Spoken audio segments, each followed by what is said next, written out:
A single day can change everything.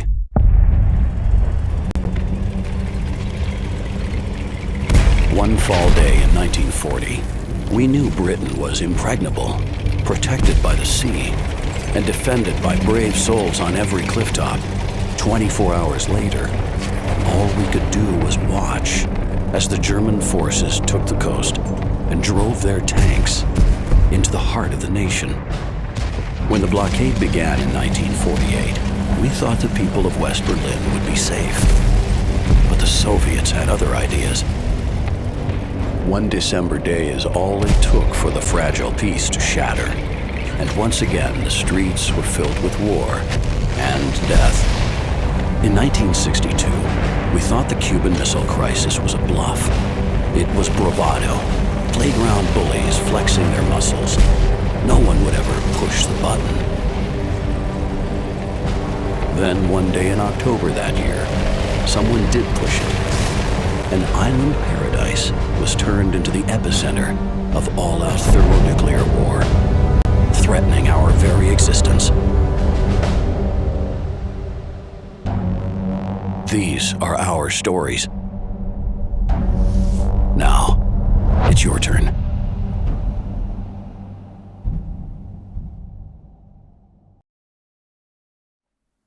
So today, update 4.3 has gone live on World of Tanks console, and as you can see, we have a lovely new video intro to promote war stories.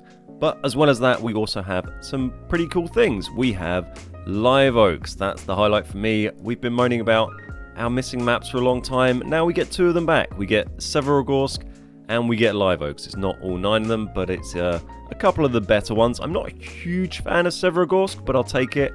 And I'm a big fan of live oaks, so that's great news for me. As you've probably seen, these patch notes here have been up for a couple of days, so you've probably had a quick look at these, but we were also getting Nom-O Non-Han Winter, a brand new map. There we go, we'll have a look at that in a bit. That's another snow map.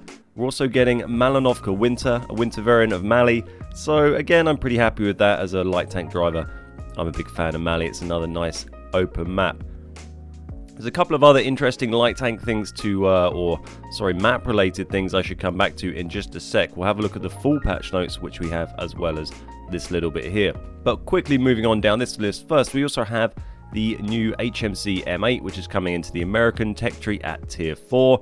We have the unskinned Patriot and Defender basically coming up for sale, so if you didn't want to buy them with the skins, you can now get the naked versions, which you can see the prices for down here.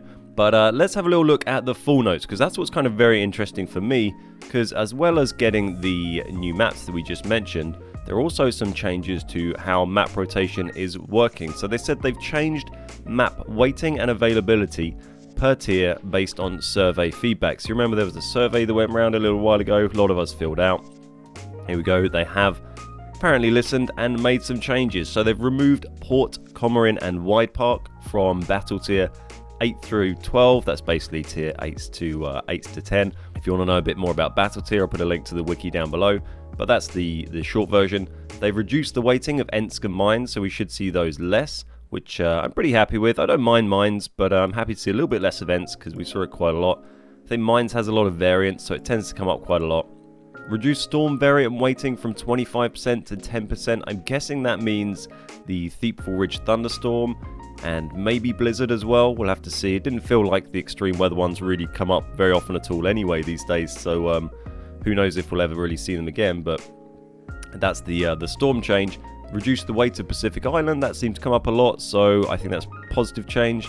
And this is one I really liked, was increased weighting on hills, mixed hills and town maps, and mixed mountains and plain maps. And I think it just means the ones in this list, so not all of them, but the following ones. So we got Himmels, we got Westfield, Mannerheim Line, Proc, Moravanka, Siegfried Line, and Fisherman's Bay. So yeah, quite a few of those pleased to see more of.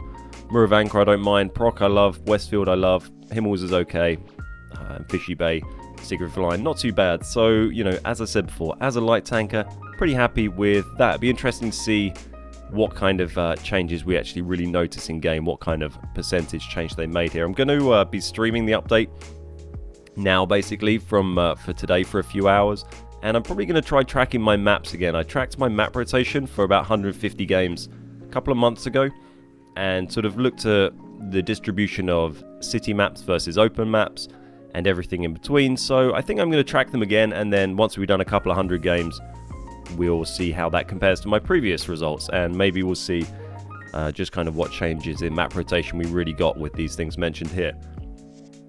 So also we have a few other little bits and bobs. There's some extra stats added, tank details, improved the appearance of white camo inscriptions, or inscriptions on white camo rather, and a whole raft of other little bits that I'll let you guys digest for yourself. I put the links to all these notes down below, so if you want to read through this in detail, you can do that. There's probably a few little gems in here that might appeal to you, but there are also some balance changes which I know you guys will be interested in.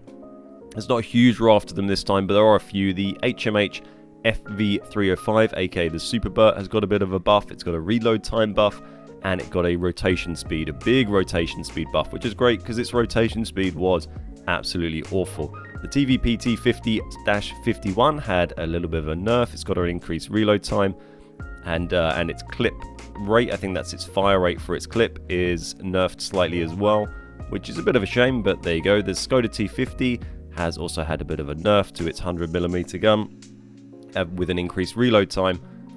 The Motherland has had a pen increase. You can see it's gone from 181 to 190 there, 241 to 247.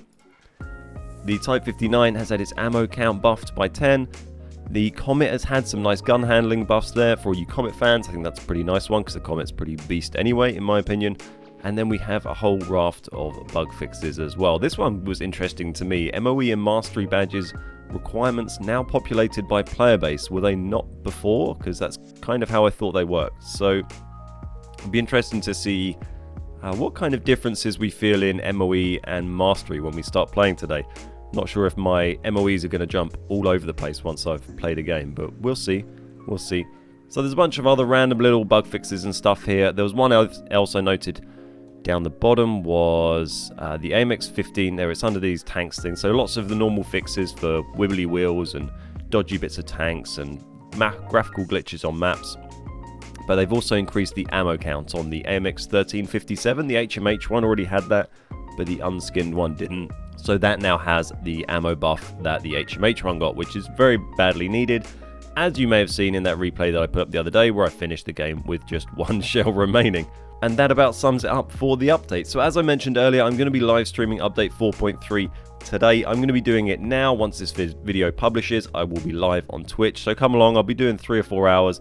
Come along, check it out. I'll try playing on the new maps a little bit. We'll do some training rooms on the new maps and good old bit of live oaks, and we'll just play a few games and see how everything feels and looks. So hopefully I'll see some of you guys over on Twitch. Thank you very much for watching. My name's Ben, we are the Beard Guys, and I'll see you next time.